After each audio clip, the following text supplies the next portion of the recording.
Vamos, nesse momento, abre a sua Bíblia juntamente comigo, no livro de Gênesis, capítulo 19, e o versículo 17. Nós temos poucos minutos para falar e gostaria muito de ter a sua preciosa atenção, porque o que eu tenho para falar hoje aqui é muito sério, é muito bom, é muito importante. Livro do Gênesis, capítulo 19 e o versículo 17. Vou falar, na graça de Deus, vou falar sobre escapa-te por tua vida. Não olhes para trás. Não pare em toda essa campina. Escapa para o monte, para que não pereça. Feche os teus olhos comigo. Nosso Deus, por favor, ore comigo, igreja. Se você é de Deus, fale com Ele. Ele está aqui. O seu Deus, o meu Deus, Ele está aqui. Senhor, é o teu nome que está em jogo aqui, Senhor. É a sua palavra que está empenhada, meu Deus. É o teu povo, a tua igreja. Como igreja do Senhor, Pai, nós estamos aqui para revelar algo sério, importante, algo muito bom, principalmente para esse momento, em nome de Jesus. Podeis assentar, meus irmãos. Eu me lembro que na terça-feira atrasada, Deus me deu uma revelação aqui, nesse altar, e eu falei sobre um momento que a nação de Israel parou, olhou para trás e não subiu no monte. E isso foi gravíssimo.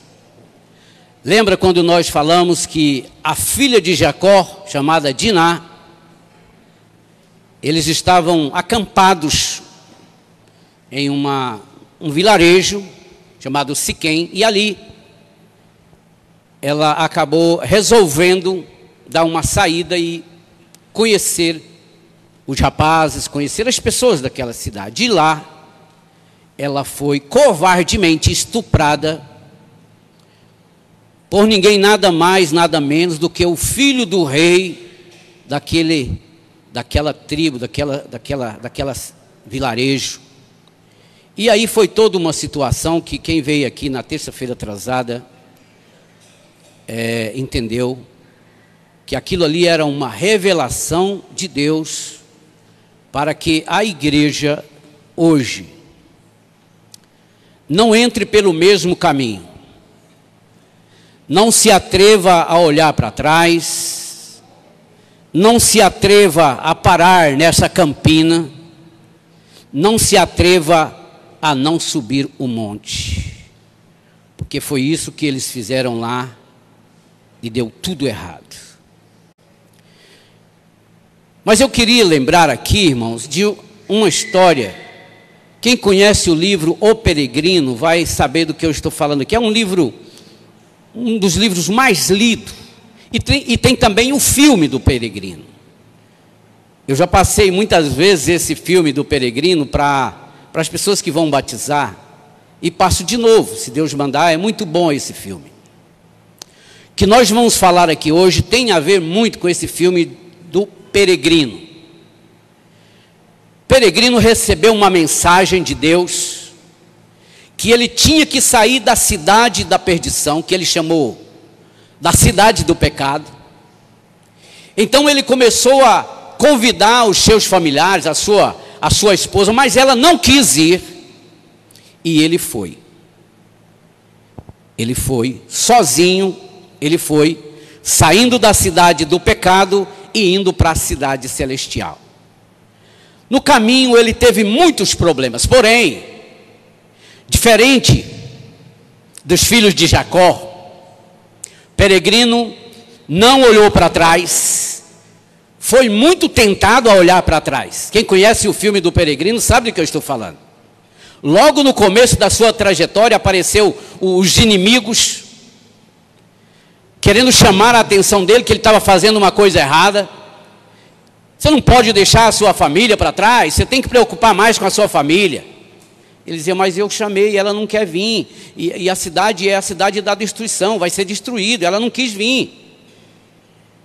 E ele foi indo, quando chegou na campina, aí tentaram parar ele, mas ele não parou. Quando chegou no monte, ele subiu o monte, lá no monte ele recebeu a vitória. Quem pode dizer glória a Deus?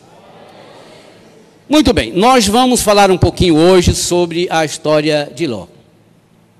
Ló é o tipo do crente que vai a arrasto. Ouvi até um pregador falar um dia sobre esse assunto. Viu, pastor Sebastião Francisco? Sabe aquele crente que vai arrastado?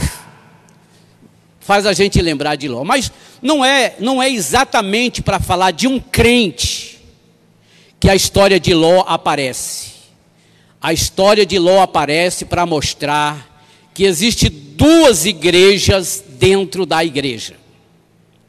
Uma igreja viva, avivada, preparada, que tem prazer em servir a Deus. Uma igreja que tem buscado continuamente os dons espirituais, que não acha difícil se sacrificar por causa de Deus. Mas a outra é uma igreja que vai aos estrimbuião, como dizia minha mãe. É uma igreja que vai a arrasto. É uma igreja que hoje está bem, outra não está bem. Então, dentro dessas duas igrejas, Deus há de escolher uma para ser arrebatada. E se você quer fazer parte da primeira que eu disse, a igreja viva, a igreja avivada, a igreja que tem Deus, a igreja que é feliz, a igreja que se alegra em Deus, então você pode dar glória a Deus hoje, porque Ele está voltando. O Senhor Jesus já está voltando. Meus irmãos, a história disse que Ló, todos nós sabemos, ele, sobrinho de Abraão, saiu da terra de Ur dos Caldeus junto com seu tio, desceu ao Egito junto com Abraão, depois ele se separou de Abraão e foi morar aonde? Sodoma e Gomorra. E lá aconteceu uma tragédia. Depois aconteceu outra pior, mas eu estou falando da primeira. É que houve uma guerra de 4 reis contra 5, e o rei de Sodoma e Gomorra, eles foram vencidos na guerra, e eles foram levados cativo, e Ló foi levado cativo, foi preso, junto com a sua família também. Abraão, seu tio, reuniu 318 homens, nascidos em sua casa, daqueles que eu chamo de igreja viva. E com esses 318 homens, Abraão foi lá e venceu esses 9 reis. Porque era 5 mais 4 que tinha sido derrotado, ou era 4 mais 5 que tinha sido derrotado, 9. Abraão foi lá com 318 homens, venceu eles e conseguiu restaurar tudo. E trouxe de volta o seu parente. E eu já estou vendo aqui, irmão, uma grande lição para nós como igreja do Senhor Jesus. Vou até parar um pouquinho aqui, depois a gente volta. Que a igreja do Senhor aqui na terra, ela nunca pode deixar de interceder, de orar. Lembra, parece que eu vejo com os olhos da fé agora, Abraão intercedendo pelo seu sobrinho, arriscando a sua vida, tendo que vencer 9 reis para resgatar o seu parente. E ele consegue. Mas aí o que acontece com o crente que vai arrastado? É só soltar ele um pouquinho, ele volta para o lamaçal de novo. Aí Ló volta para a cidade do pecado. A cidade que logo ia ser queimada. Ali também há uma figura muito grande, irmão. Porque, olha, eu tenho falado isso e as pessoas que não têm acreditado vai começar a acreditar. Todas as histórias da Bíblia, elas são figuras, são símbolos, elas apontam para a vida da igreja aqui na terra. E sabe que é bom a gente saber disso, irmão? É bom a gente saber, para a gente entender melhor a grandeza que é ser igreja do Senhor aqui na terra. Que não dá para contentar em ser um crente, em ser um obreiro, uma obreira. Não, é preciso mais, é preciso ter certeza, é preciso ter, como já foi dito aqui hoje, é preciso ter o gozo da salvação. O gozo da salvação é somente para a igreja que vai ser arrebatada. Então, se você está aqui hoje, arrastado, se você está aqui hoje porque não tinha um outro lugar para ir, é bom, isso já é muito bom, você está no lugar certo, mas isso não é tudo. Porque aí a gente fala de outra representação da igreja viva, que é os 2 anjos que visitaram Ló. Aí, continuando a história de Ló, ele voltou para a cidade do pecado, para a cidade da destruição, e lá ele estava vivendo e se acostumando com aquela imundícia do pecado. A gente conhece essa história. Sabe que tem muitas igrejas hoje que já se acostumaram, ou já se acostumou com a imundícia do pecado? Acostumou. E ainda se diz que é de Deus. E às vezes ainda quer forçar para que Deus opere na vida deles.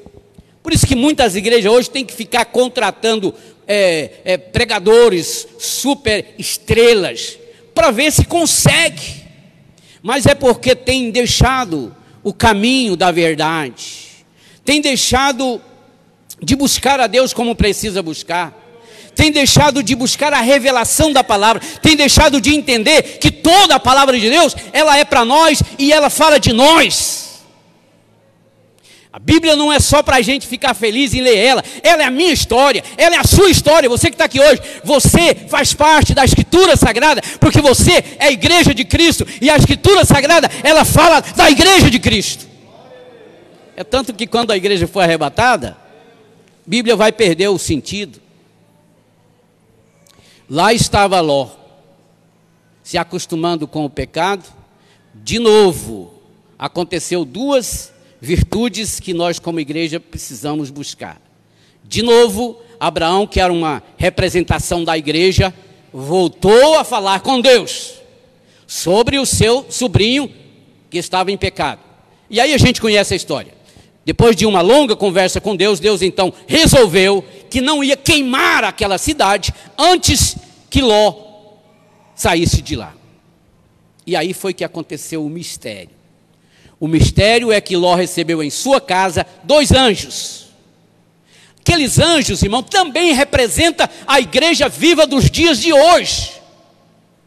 Porque aqueles anjos, eles não fizeram outra coisa ali, senão pregar uma mensagem do Deus vivo. Ele disse: olha, vamos queimar essa cidade. Olha como é que a igreja viva fala, irmão. Ela tem tanta comunhão com Deus, que ela diz assim: vamos fazer. Quando fala vamos, é porque Deus está conosco. Ou você não tem coragem de dizer isso? Quando nós dissemos nós vamos fazer, é porque Ele está conosco. Agora, quando diz eu vou fazer, é porque você está igual Ló. Nós estamos igual Ló, se eu começar a achar que eu sou alguma coisa. Mas aí o que acontece? De novo, a igreja que está sempre intercedendo, Abraão foi lá e intercedeu, Deus mandou os 2 anjos, que também representam a igreja, que levou uma mensagem certeira: sai dessa cidade, porque ela vai ser queimada. Sabe, meus irmãos, isso me lembra o Apocalipse, capítulo 20, versículo 11.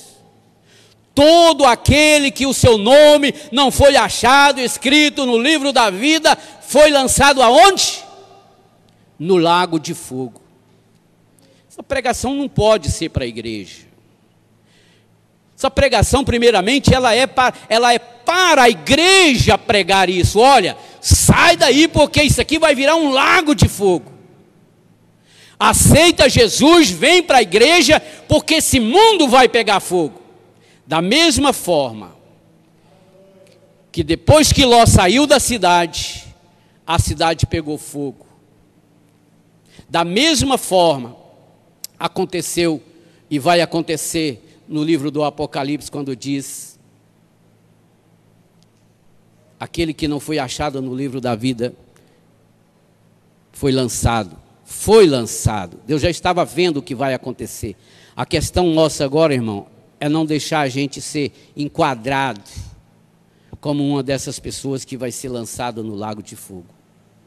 Claro que isso daí não é para a igreja. Mas a igreja precisa entender, irmão, que ela precisa pregar o evangelho a tempo e a fora de tempo.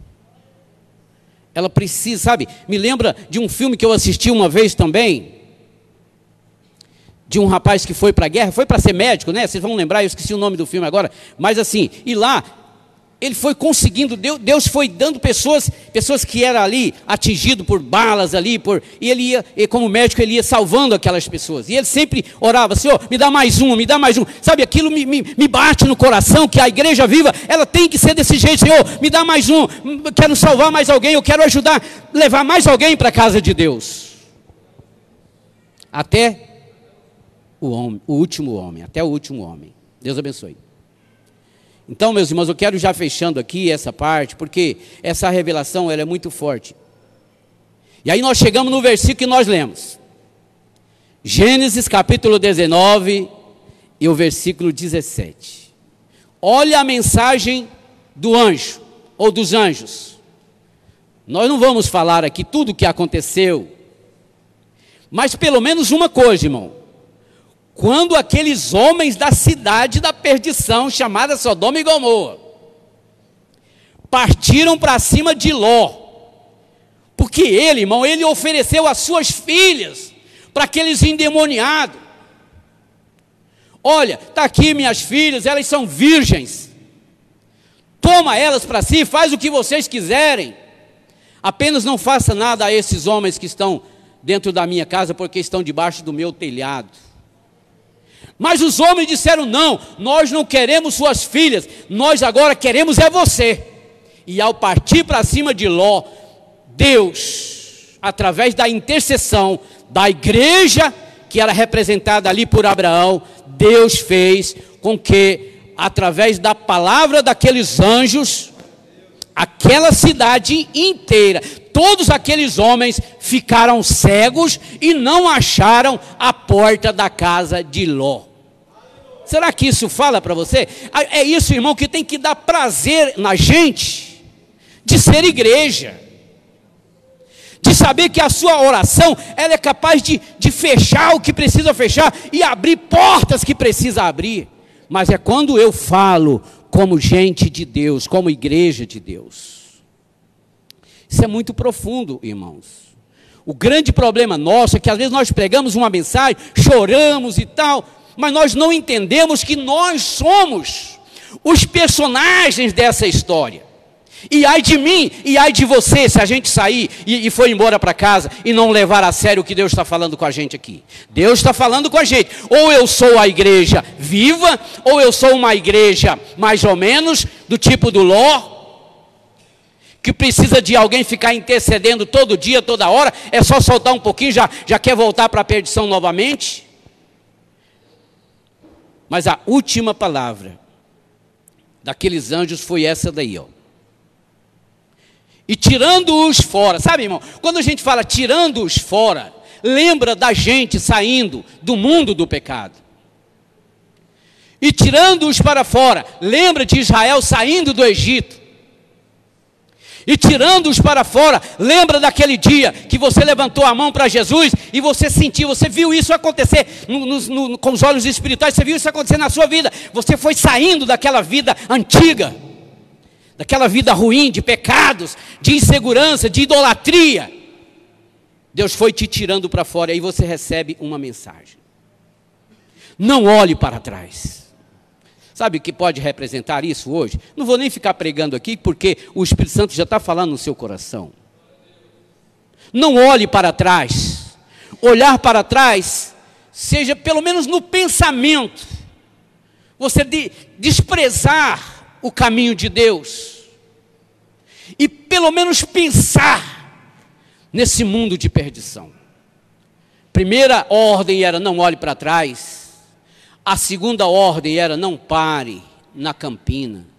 O que é campina? Se você fechar os olhos e imaginar o que é uma campina, é um lugar delicioso, é um lugar verde, talvez um lugar bonito. Ah, vou parar aqui, vou... Não. nós não podemos parar. Quando for ofertado para mim, para você, coisas das glórias desse mundo, a gente vai lembrar dessa pregação. Isso é uma campina do mal, porque o anjo disse, o Senhor disse, não pare nessa campina, não pare a sua trajetória, não se esfrie na fé, não deixe de buscar a Deus. E por último, eu quero que você fique de pé. Por favor, fica de pé, porque nós vamos falar agora de algo que é mais forte ainda. Primeiro, eu preciso ter a certeza que Deus me tirou para fora desse mundo. Se você tem certeza que Deus te tirou, então não olhe para trás. Não olhe para trás, não pare na campina, mas tem algo. Suba para o monte. O que é subir no monte? Ai, meu Deus do céu. Subir no monte é muito difícil, não é? Subir no monte, a gente cansa. A gente, se brincar, desiste. Subir no monte não é para qualquer um. Eu me lembro que aquele monte lá do Senador Canedo, toda tarde a gente subia ele, mas não pela estrada boa, pela uma trilha que eu vou te falar, viu? Eu subia lá na marra. A Elaine nunca quis subir comigo. Não dou conta. Essa aqui está falando para subir. Quem quer subir no monte, diz amém. Agora, subir no monte lá do Senador Canedo é muito fácil. Agora, difícil é subir no monte que está falando aqui, irmão. É estar disposto a sacrificar, se for preciso, até mesmo a sua própria vida. É lembrar que lá no monte fala de Cristo, fala do sacrifício, fala de morte. Foi no monte que ele morreu por nós. Subir no monte representa estar disposto a dar tudo, como Abraão fez. E a igreja viva, ela precisa estar disposta a não olhar para trás, não parar na campina e estar disposta a todo dia subir no monte para a glória de Deus. Vamos orar e vamos agradecer a Deus. Ore comigo, irmão. Eu não vou chamar você aqui na frente, mas aí depois, se o Valdivino quiser chamar, mas daí mesmo, aonde você está. Daí mesmo, aonde você, coloque a mão no seu coração, vamos tirar um minuto. Deus vai te mostrar aonde você está agora. Deus vai te mostrar qual a sua posição. E se Ele te mostrar que a sua posição é de igreja do Senhor, então comece a dizer obrigado, Senhor, obrigado, obrigado, porque a igreja do Senhor é a grandeza dessa terra. A igreja do Senhor é tudo que existe de bom nessa terra, porque dentro dela está o Espírito de Deus. E ela anda não por força própria, mas ela anda pela direção e pelo Espírito do Senhor. E ela tem a mais absoluta certeza que amanhã ou depois da manhã o noivo vem e ela vai ser arrebatada. Então, se você está pensando comigo, começa a dar glória a Deus, começa a dizer obrigado, obrigado, glória, glória, glória, glória. Meu Deus, meu Pai, fale com Deus, fale com Deus. Nesta noite, Senhor, eu te agradeço nesse momento, Pai, como igreja do Senhor. Te agradeço, tenho a alegria, prazer em poder dizer nesse altar que o Senhor me escolheu para ser povo do Senhor. E enquanto aqui estivermos, vamos anunciar, vamos pregar esse evangelho maravilhoso para a honra e para a glória do Senhor Jesus. Palmas para Jesus, Deus abençoe. Podem assentar em nome de Jesus. Aleluias, Deus abençoe o pastor José de Carvalho, amém, está encerrando.